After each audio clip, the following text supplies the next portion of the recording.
আসসালামু আলাইকুম সবাইকে টেকনিক ইজ এডুকেশনের পক্ষ থেকে জানাচ্ছি স্বাগতম। আমি ফারিয়া। আজ আলোচনা করব মাল্টিমিডিয়া নিয়ে। মাল্টিমিডিয়া হচ্ছে অনেকগুলো মাধ্যম যখন একত্রিত করা হয় তখনই তাকে মাল্টিমিডিয়া বলা হয়। এর বিস্তারিত চলো জেনে আসি। মাল্টিমিডিয়া হলো মানুষের বিভিন্ন প্রকাশ মাধ্যমের সমন্বয়। এটা এমসিকিউ আসতে পারে যে মাল্টিমিডিয়া কি, অপশনে দেওয়া থাকলো মানুষের বিভিন্ন প্রকাশ মাধ্যমের সমন্বয়। অন্তত তিনটা মাধ্যম একত্রিত করলেই তখন সেটাকে মাল্টিমিডিয়া বলা যাবে। তিনটার কম হলে তখন সেটাকে মাল্টিমিডিয়া বলা যাবে না। তিনের অধিক অর্থাৎ অন্তত তিনটা মাস্ট বি মাধ্যম একত্রিত করতে হবে। এখন তিনটা মাধ্যম কি কি, যেমন বর্ণ, চিত্র, শব্দ, এই তিনটা মাধ্যম একত্রিত করলে এবং একত্রিত করে ব্যবহার করে নিজেকে প্রকাশ করতে পারি আমরা বিভিন্ন ডিজিটাল মাধ্যমে, সেটাই হচ্ছে আমাদের মাল্টিমিডিয়া। আধুনিক যুগে এসে আমরা বিভিন্ন মিডিয়াকে একসাথে ব্যবহার করি। এই একাধিক মিডিয়াকে একসাথে ব্যবহার করাকেই মাল্টিমিডিয়া বলা হয়। এই যে একাধিক মিডিয়া যখন একত্রিত করছি তখনই সেটাকে মাল্টিমিডিয়া বলা হচ্ছে। মাল্টিমিডিয়ার প্রধান কিছু মাধ্যম রয়েছে, যে মাধ্যমগুলো আমরা ইতিমধ্যে জানি। একটা হলো বর্ণ, আরেকটা হলো চিত্র, আরেকটা হলো শব্দ। এই যে বর্ণ, চিত্র, শব্দ, এই তিনটা ইতিমধ্যে জানি। আর অন্যগুলো হচ্ছে ভিডিও, অ্যানিমেশন ও ইন্টারঅ্যাক্টিভ কম্পিউটিং। ওকে, এই ছয়টি মাধ্যম যখন একত্রিত করা হয় তখনই সেটাকে মাল্টিমিডিয়া বলা হয়। এগুলো ছিল মাল্টিমিডিয়ার প্রধান কিছু মাধ্যম। এই প্রত্যেকটা মাধ্যমই মাল্টিমিডিয়ার খুব গুরুত্বপূর্ণ ভূমিকা রাখে এবং আমাদের এমসিকিউ আসতে পারে মাল্টিমিডিয়া কত প্রকার। আমরা বেসিক্যালি জানি মাল্টিমিডিয়া 6 প্রকার, যেহেতু 6টা মাধ্যম এখানে দেওয়া আছে। আবার অপশনে 3টি মাধ্যমও দেওয়া থাকতে পারে। যদি 3 দেওয়া থাকে তাহলে 3 দাগাবো, কারণ 3টা মাধ্যম একত্রিত করলেই তখন সেটাকে মাল্টিমিডিয়া বলা হয়। আর যদি অপশনে 6 দেওয়া থাকে তাহলে 6 দাগাবো। আর অপশনে 3 আর 6 যদি উভয় দেওয়া থাকে তাহলে আমরা অবশ্যই 6টি মাধ্যম দাগাবো। আর যদি 3-6 দেওয়া থাকে এবং প্রশ্নে লেখা থাকে অন্তত কয়টি মাধ্যম নিয়ে মাল্টিমিডিয়া গঠিত, তখন অবশ্যই 3 দাগাতে হবে, যেহেতু প্রশ্নের মধ্যে উল্লেখ করেই দেওয়া আছে অন্তত কয়টি মাধ্যম, আর আমরা জানি অন্তত 3টি মাধ্যম। ওকে, এই দুইটা কোশ্চেন একটু গোলমাল হতে পারে, সো তোমরা একটু ভেবে চিনতে মাথা ঠান্ডা করে দাগাবা। ওকে, পরবর্তীতে কি বলা হয়েছে আমরা দেখি। এবার বর্ণ কি, টেক্সট কি, চিত্র কি, এটা নিয়ে ডিসকাশন করব আমরা। সো বর্ণ বলতে বোঝানো হয়, বর্ণ বা টেক্সট, আমরা অনেক মেসেঞ্জারে টেক্সট করি, হোয়াটসঅ্যাপে টেক্সট করি বা সামাজিক যোগাযোগ মাধ্যমে অনেক টেক্সট বা বর্ণ লিখে থাকি অর্থাৎ টাইপ করে থাকি। সারা দুনিয়াতে টেক্সটের যাবতীয় কাজ এখন কম্পিউটারে করা হয়ে থাকে। এক সময় টাইপরাইটার দিয়ে করা হতো, এখন অফিস আদালতে পেশাদারি মুদ্রণ পর্যন্ত সর্বত্রই কম্পিউটার ব্যবহার করা হচ্ছে। অর্থাৎ এখন যে অফিস আদালতে যতগুলো টাইপের কাজ হয় সবগুলোই কম্পিউটারে করা হয়, এ কথাই বলা হয়েছে এই লাইনটি দ্বারা। আমাদের এখান থেকে এমসিকিউ আসতে পারে, নিচের কোনটি বর্ণ বা চিত্র? অ্যান্সার হচ্ছে অফিস আদালতে পেশাদারি মুদ্রণ, অর্থাৎ নিচের কোনটি হচ্ছে মাল্টিমিডিয়ার বর্ণ বা চিত্র হিসাবে ব্যবহৃত হয়, সেটা হলো অফিস আদালতে পেশাদারি মুদ্রণটাই আমাদের বর্ণ বা টেক্সট হিসাবে ব্যবহার করা হয়। চিত্র বা গ্রাফিক্স, দুনিয়ার সর্বত্রই গ্রাফিক্সের তৈরি, সম্পাদনা ইত্যাদি যাবতীয় কাজ কম্পিউটার ব্যবহার করে করা হয়। আমাদের দেশে graphics design, painting, drawing, commercial graphics নামক চারুকলার যে অংশ রয়েছে তাতে কম্পিউটারের ব্যবহার অত্যন্ত সীমিত। তবে এটি ব্যতিক্রম এলাকা রয়েছে মুদ্রণ ও প্রকাশনায়। মুদ্রণ ও প্রকাশনায় গ্রাফিক্স ডিজাইনের ক্ষেত্রে কম্পিউটার ব্যবহার শুরু হয় 90 দশকে। এটা এমসিকিউ এর জন্য খুবই ইম্পর্টেন্ট। আমাদের আসতে পারে মুদ্রণ, প্রকাশনা, গ্রাফিক্স ডিজাইনের ক্ষেত্রে কখন শুরু হয়, অর্থাৎ কম্পিউটারের মধ্যে গ্রাফিক্স ডিজাইনটা কখন ইনক্লুডিং করা হয়, অর্থাৎ 90 দশকের ক্ষেত্রে। প্রথমে ফটোশপ দিয়ে স্ক্যান করে ছবি সম্পাদনা করার সূচনা হলেও ক্রমশ ডিজাইন ও গ্রাফিক্সের কাজ কম্পিউটারের জায়গা করে নিতে থাকে, আর তার জন্য এটা এখন অনেক বেশি চাহিদা সম্পূর্ণ কাজ। দেখো পরবর্তীতে কি বলা হয়েছে, ভিডিও। ভিডিও এক ধরনের কার্যরত গ্রাফিক্স, অর্থাৎ ভিডিওর মধ্যে অনেক জায়গায় গ্রাফিক্সের বিষয় আমরা দেখতে পাই। একে চলমান গ্রাফিক্স বলে ভালো হয়। বিশ্বজুড়ে ভিডিওর একটি সুপ্রতিষ্ঠিত মিডিয়া, ঠিক আছে। তারপর হচ্ছে যে TV, home video, multimedia software, web ইত্যাদি সকল ক্ষেত্রে ভিডিওর ব্যবহার আমরা দেখতে পাচ্ছি ব্যাপকভাবে। অ্যানিমেশন এক ধরনের গ্রাফিক্স বা চিত্র, তবে এটি চলমান ও স্থির দুই ধরনেরই হতে পারে। এটি 2D এবং 3D বা দ্বিমাত্রিক বা ত্রিমাত্রিক হতে পারে। আমাদের হচ্ছে দেশে অ্যানিমেশন ব্যবহার ক্রমশ ব্যাপক হচ্ছে, অর্থাৎ বিস্তার ঘটছে। বিশেষত বিজ্ঞাপনের চিত্রে এই অ্যানিমেশন একটি প্রিয় বিষয়, তবে অ্যানিমেশনের কাজ করার লোকের অভাব রয়েছে। আসলে অ্যানিমেশন কখনোই কেবল একক মিডিয়া হিসেবে ব্যবহার হয় না, এর সাথে অডিও, ভিডিও, টেক্সট, গ্রাফিক্স ইত্যাদির সম্পর্ক রয়েছে। তাই যদি কেউ চাও অ্যানিমেশন টাইপের বিভিন্ন ধরনের কোর্স করে তোমরা কিন্তু স্বাবলম্বী হতে পারো। অ্যান্ড কারণ আমাদের এটার কিন্তু দেশে অনেক চাহিদা রয়েছে। আমাদের হচ্ছে তথ্য যোগাযোগ প্রযুক্তির যেহেতু যুগ, আধুনিক যুগ, এই যুগে আমাদের বেশি বেশি হচ্ছে মাল্টিমিডিয়ার ব্যবহার করতে হবে এবং আধুনিক যুগে টিকে থাকার জন্য বিভিন্ন প্রশিক্ষণ গ্রহণ করতে হবে। দেখো, এরপর হচ্ছে শব্দ বা অডিও। শব্দ বা অডিও রেকর্ড, সম্পাদনা ইত্যাদির ক্ষেত্রে সারা দুনিয়া এখন কম্পিউটারের উপর নির্ভর করে। সাউন্ড ইঞ্জিনিয়ারিং, আচ্ছা এই যে এই বিষয়টা সাউন্ড ইঞ্জিনিয়ারিং, এটা খুব ইম্পর্টেন্ট। সাউন্ড ইঞ্জিনিয়ারিংয়ের অ্যানালগ পদ্ধতি এখন কার্যরত সম্পূর্ণ অচল। এই এমসিকিউটা আসে, এটা একটু সবাই মনোযোগ দিয়ে দেখবে। এইখানে আসতে পারে যে সম্পূর্ণরূপে অচল এখন নিচের কোনটি?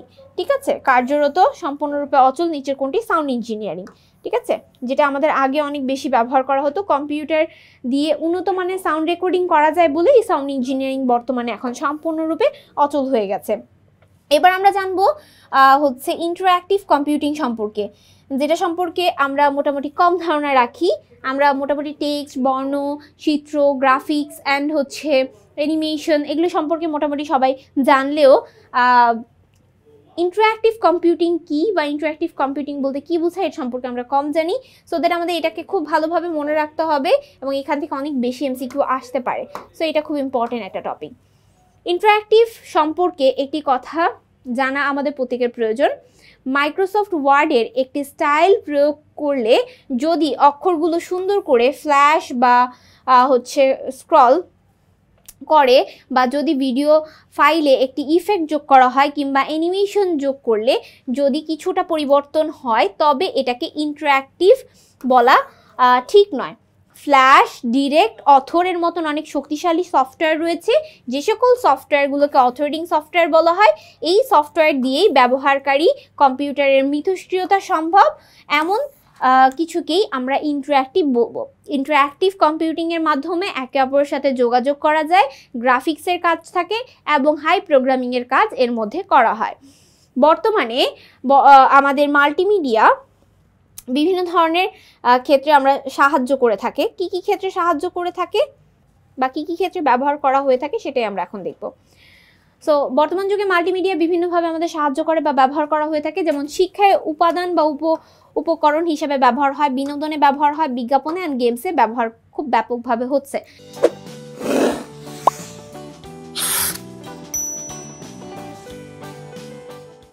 শিক্ষায় উপকরণ হিসাবে বর্তমানে মাল্টিমিডিয়ার ব্যবহার ব্যাপকভাবে বিস্তার পেয়েছে। শ্রেণীকক্ষে মাল্টিমিডিয়ার ব্যবহার করলে শিক্ষার্থী সহজেই বিষয়টি বুঝতে পারে, শিক্ষক এর শিক্ষণীয় বিষয় মাল্টিমিডিয়ার মাধ্যমে সহজে উপস্থাপনা করতে পারে। এছাড়াও রয়েছে মাল্টিমিডিয়া সফটওয়্যার। বিভিন্ন ধরনের মাল্টিমিডিয়া সফটওয়্যার রয়েছে, যে সকল সফটওয়্যার আমরা ব্যবহার করে খুব সহজে পড়ালেখা এখন আমাদের ইজি হয়ে যাচ্ছে। যেমন বাংলাদেশ ৭১, অবসর, বিশ্বকোষ, নামাজ শিক্ষা, বিজয় শিশু শিক্ষা, এমন কয়েকটি সিডিতে মাল্টিমিডিয়া প্রযুক্তি প্রয়োগ করা হয়েছে। এখানে প্রকৃত ইন্টারঅ্যাক্টিভিটি এখানে নেই বললেই চলে। অবশ্য আশা করা যাচ্ছে ২১ শতকে বাংলাদেশে ব্যাপকভাবে মাল্টিমিডিয়ার সফটওয়্যার তৈরি হবে। এখন পর্যন্ত অত বেশি মাল্টিমিডিয়া সফটওয়্যার তৈরি হয় নাই, ব্যাপকভাবে তৈরি হবে, সেটার আশার লক্ষ্য আমরা রাখছি ২১ শতকে। আসতে পারে কত শতকে আমরা ভাবছি যে মাল্টিমিডিয়া বিস্তার ঘটবে ২১ শতকে। আচ্ছা, এবার বলবো হচ্ছে ডিজিটাল প্রকাশনা। আমাদের প্রকাশনা এখন কাগজ নির্ভর, কিন্তু ২১ শতকে অবশ্যই ডিজিটাল প্রকাশনার শতক হবে বাংলাদেশও, অর্থাৎ ২১ শতক এসে আমাদের ডিজিটাল প্রকাশনা কিছুটা শুরু হয়েছে, আরও বেশি বিস্তার ঘটবে বলে আমরা মনে করছি। বিনোদনে মাল্টিমিডিয়ার ভূমিকা অনেক বেশি। বিনোদনের অধিকাংশ এলাকায় মাল্টিমিডিয়া জুড়েই রয়েছে। সিনেমা বা নাটকের ক্ষেত্রে মাল্টিমিডিয়ার সাহায্যে স্পেশাল ইফেক্ট ব্যবহার করে আরও প্রাণবন্ত বা জীবন্ত করে তোলা হয়। আচ্ছা, এছাড়াও বিজ্ঞাপনে মাল্টিমিডিয়া ব্যবহারের ফলে অত্যন্ত আকর্ষণীয়ভাবে উপস্থাপনা করা সম্ভব, যাতে আমরা আরও বেশি প্রাণবন্ত বা হচ্ছে আকর্ষণীয়, যাতে মানুষ দেখে এবং আকর্ষিত হয়ে সেই প্রোডাক্টটা কিনে, তার জন্য আরও বেশি করে আমরা এখানে ইফেক্ট ব্যবহার করি বা গ্রাফিক্সের কাজ বেশি করা হয়ে থাকে এই বিজ্ঞাপনে। আর এই গ্রাফিক্স বা হচ্ছে যে বিভিন্ন ভিডিও এডিটিংয়ের কাজ, তারপর শব্দ বা সাউন্ডের যে এই ইফেক্টগুলো দেওয়া হচ্ছে, এগুলো সবগুলোকে মাল্টিমিডিয়ার অন্তর্ভুক্ত বলা হয়, তাই না? আচ্ছা, তারপর হচ্ছে গেমসের কথা তোমাদের কাছে আর কি বলবো। গেমসের কথা হচ্ছে তোমরা বেশি ভালো জানো, কম্পিউটারে গেমস খেলে না এরকম খুব কম বাচ্চাই রয়েছে। সো কম্পিউটারের গেমস বা ভিডিও গেমগুলো মাল্টিমিডিয়া ব্যাপকভাবে হচ্ছে ব্যবহার হয়। গেমসগুলো মাল্টিমিডিয়া ব্যবহারের ফলে প্রকৃত অর্থে বাস্তবতার ছোঁয়া পেতে শুরু করেছে। মানে এতটাই রিয়েলিস্টিক মনে হয় যে মনেই হয় না যে আমি এখানে বসে আছি, মনে হচ্ছে যে আমি গেমের মধ্যে ঢুকে গেছি, তাই না? এমনভাবে এই যে বিভিন্ন ধরনের গেম তোমরা খেলো, যেমন অনলাইন গেমগুলো হয় যেখানে কিন্তু অনেকজন মানুষ একসাথে সেখানে পার্টিসিপেট করে, অ্যান্ড তাদের মধ্যে কিন্তু কম্পিটিশনও সেরকম হয়। সো এই বিষয়গুলো মনে হয় খুবই রিয়েলিস্টিক এবং মনে হয় যে না আসলেই সে গেমটা খেলতেছে। তার মানে এই যে এই বিষয়গুলো মাল্টিমিডিয়া ব্যবহার করার ফলেই হচ্ছে, তাই না? বা হচ্ছে মাল্টিমিডিয়া ব্যবহারের ফলেই হচ্ছে। এবার আমরা জানবো অ্যানিমেশন কি। অ্যানিমেশনগুলো মাল্টিমিডিয়ার অন্তর্ভুক্ত, আমরা সবাই জানি। অ্যানিমেশন কি? অ্যানিমেশন হলো যে এই যে বিজ্ঞাপনের ক্ষেত্রে যে বিভিন্ন টাইপের অ্যানিমেশন প্রয়োগ করা হচ্ছে, যেমন আমরা কিন্তু ডাইনোসর কেউ দেখিনি, বাট ডাইনোসরের যে বিষয়গুলো আমরা সবাই চিনি, বা ডাইনোসর এর যে বিভিন্ন ধরনের যে ধাপ, যে কিভাবে কোনটা আসছে, বাচ্চাদের জিজ্ঞেস করলে অনেক ভালো জানে বা তারা অনেক বেশি পছন্দ করে। এগুলো কেন বেশি তারা পছন্দ করছে? কারণ আমরা কিন্তু এটা তাদের সামনে এমনভাবে রিপ্রেজেন্ট করছি বিজ্ঞাপনের মাধ্যমে, বা চিত্রটা এমনভাবে অ্যানিমেশন ক্রিয়েট করা হয়েছে যাতে তাদের কাছে বেশি আকর্ষণীয় মনে হয় এবং তাদের কাছে ভালো লাগে। সো এই বিষয়গুলো খুবই রিয়েলিস্টিক বানানোর পেছনে রয়েছে মাল্টিমিডিয়া। ওকে, বিজ্ঞাপনের চিত্রে অ্যানিমেশনের ব্যবহার এটি প্রিয় বিষয় এবং অ্যানিমেশন কখনোই কেবল একক মাত্রা হিসাবে ব্যবহৃত হয় না। এটা অবশ্যই অডিও, ভিডিও, গ্রাফিক্স, টেক্সট ইত্যাদি সমন্বয়ে এই হচ্ছে অ্যানিমেশন তৈরি হয়। যিনি text, graphics, audio, video, animation ইত্যাদি নিয়ে কাজ করেন তিনি মাল্টিমিডিয়া কন্টেন্ট ডেভেলপার। আমাদের এমসিকিউ আসতে পারে মাল্টিমিডিয়া কন্টেন্ট ডেভেলপার নিচের কে বা কাদেরকে মাল্টিমিডিয়া কন্টেন্ট ডেভেলপার বলা হয়? যারা হচ্ছে text, graphics, audio, video, animation নিয়ে কাজ করে তাদেরকে মাল্টিমিডিয়া কন্টেন্ট ডেভেলপার বলা হয়। এই কাজটি করার জন্য অ্যাডোবি ফটোশপ থেকে 3D স্টুডিও, ম্যাক, মায়া ইত্যাদি সফটওয়্যার ব্যবহার করা হয়ে থাকে। আসতে পারে মাল্টিমিডিয়া কন্টেন্ট ডেভেলপার যারা, তারা কোন সফটওয়্যার ব্যবহার করে থাকে? তারা অ্যাডোবি ফটোশপ ব্যবহার করে, ঠিক আছে, অ্যাডোবি ফটোশপ ব্যবহার করে।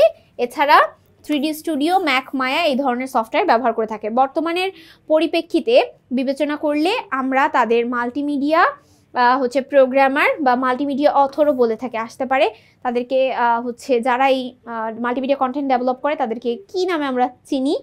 তাদেরকে আমরা মাল্টিমিডিয়া প্রোগ্রামার বা মাল্টিমিডিয়া হচ্ছে অথর বলে চিনে থাকি। যারা এই মিডিয়া ব্যবহার করে থাকে তাদেরকে ইন্টারঅ্যাক্টিভ অ্যাপ্লিকেশন তৈরি করেন। তাহলে তারা ইন্টারঅ্যাক্টিভ অ্যাপ্লিকেশন তৈরি করে আমাদের সামনে রিপ্রেজেন্ট করেন। বস্তুত কন্টেন্ট ডেভেলপ করা ও ইন্টারঅ্যাক্টিভ যোগ করার মাধ্যমে বিশাল পার্থক্য রয়েছে। অর্থাৎ একজন কন্টেন্ট ডেভেলপ যে করছে ও ইন্টারঅ্যাক্টিভ হচ্ছে যোগ করার মধ্যে বিশাল পার্থক্য রয়েছে। ইন্টারঅ্যাক্টিভের মাধ্যমে কিন্তু আমরা একে অপরের সাথে যোগাযোগ করতে পারছি, আর হচ্ছে কন্টেন্ট ডেভেলপ করার ক্ষেত্রে সে শুধুমাত্র কন্টেন্ট ডেভেলপ করছে এবং তার সাথে সাথে সে কিন্তু মানুষের কাছে সেটা পৌঁছে দিচ্ছে। দুই ধরনের জিনিস, কিন্তু আমরা চাইলে দুইটার মধ্যে কানেক্টেড বা কানেকশন রাখতে পারি। অ্যাডোবি প্রিমিয়াম বা অ্যাডোবি ফটোশপ দিয়ে চমৎকার কন্টেন্ট তৈরি করা যায়, কিন্তু আমরা মাল্টিমিডিয়া সফটওয়্যার তৈরির প্রোগ্রাম বলবো ডিরেক্টরকে। এটা খুব ইম্পর্ট্যান্ট একটা এমসিকিউ, ঠিক আছে? যার সাহায্যে প্রিমিয়াম বা ফটোশপ তৈরি করার মিডিয়াগুলো মিলিয়ে একটি ইন্টারঅ্যাক্টিভ অ্যাপ্লিকেশন তৈরি করা যায়। অর্থাৎ আমরা এই যে হচ্ছে মাল্টিমিডিয়া সফটওয়্যার যে প্রোগ্রাম তৈরি করছে ডিরেক্টর, এই হচ্ছে ডিরেক্টরের সাহায্যে আমরা কি করতে পারি? প্রিমিয়াম, ফটোশপ ইত্যাদি হচ্ছে তৈরি করতে পারি এবং এর সাহায্যে ইন্টারঅ্যাক্টিভ অ্যাপ্লিকেশন তৈরি করতে পারি। ওকে, ইন্টারঅ্যাক্টিভ অ্যাপ্লিকেশন তৈরি করতে পারি। এখন আমাদের এখানে খুব বেশি এমসিকিউ হচ্ছে যে মাল্টিমিডিয়া কন্টেন্ট ডেভেলপার কারা? যারা হচ্ছে যে টেক্সট, গ্রাফিক্স, অডিও, ভিডিও নিয়ে কাজ করে। তারা কোন ধরনের সফটওয়্যার নিয়ে কাজ করে? অ্যাডোবি ফটোশপ, ম্যাক্স, মায়া, 3D স্টুডিও নিয়ে কাজ করে থাকে, তারা কি করে থাকে, তারা বিভিন্ন ধরনের কন্টেন্ট ডেভেলপ করে থাকে এবং ইন্টারঅ্যাক্টিভ অ্যাপ্লিকেশন তৈরি করে থাকে। তারা সাধারণত কন্টেন্ট ডেভেলপ করে ও ইন্টারঅ্যাক্টিভ অ্যাপ্লিকেশন তৈরি করে থাকে। এই এমসিকিউগুলো এভাবে আমাদের আসবে। আজ আমরা বললাম মাল্টিমিডিয়া কি, মাল্টিমিডিয়ার বিভিন্ন মাধ্যম, মাল্টিমিডিয়ার বিভিন্ন ব্যবহার, কোন কোন ক্ষেত্রে মাল্টিমিডিয়া ব্যবহার করা হয় তা আমরা এই পর্বে আলোচনা করেছি। আশা করি তোমরা এই পর্বটি বুঝতে পেরেছো। এখানে খুব গুরুত্বপূর্ণ টপিক হলো মাল্টিমিডিয়া কত প্রকার এবং কি টাইপের মাল্টিমিডিয়া আমরা ব্যবহার করে থাকি আমাদের দৈনন্দিন জীবনে বা শিক্ষাক্ষেত্রে। এই বিষয়টা খুবই ইম্পর্টেন্ট। মাল্টিমিডিয়া সফটওয়্যারগুলো খুবই বেশি ইম্পর্টেন্ট। এগুলো ভালো মতো পড়বে। আশা করি তোমরা এই পর্বটি বুঝতে পেরেছো। আজ এই পর্যন্তই। আসসালামু আলাইকুম ওয়া রাহমাতুল্লাহি ওয়া বারাকাতুহু।